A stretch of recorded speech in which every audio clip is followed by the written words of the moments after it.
আসসালামু আলাইকুম বন্ধুরা, কেমন আছেন? দেখেন এগুলো হচ্ছে কেক ফ্রান্সি। এখানে আদা চকলেট, আদা জাফরান, এটার নাম হচ্ছে কেক ফ্রান্সি।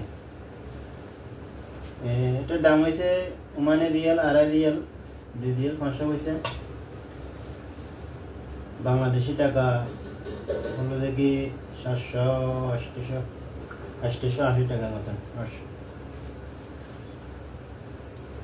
অনেক সুস্বাদু কেক, দেখতে অনেক সুন্দর। যেগুলো উপর দিয়ে আমি লাগাইতেছি এগুলো হচ্ছে গ্লাস জেলি কয়, ক্রিম জেলি কয়। দেখেন এটা লাগাইতেছি।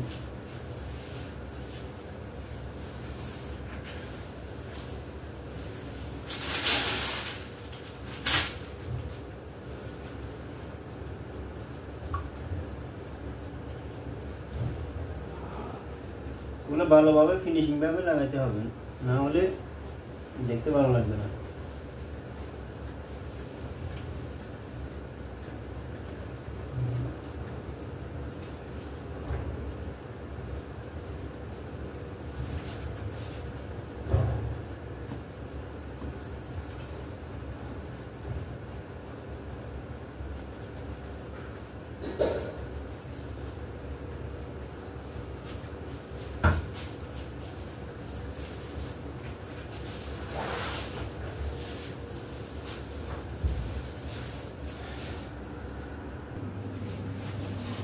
দেখেন আমার জেলি লাগানো শেষ, এখন এগুলোকে কভার করবো।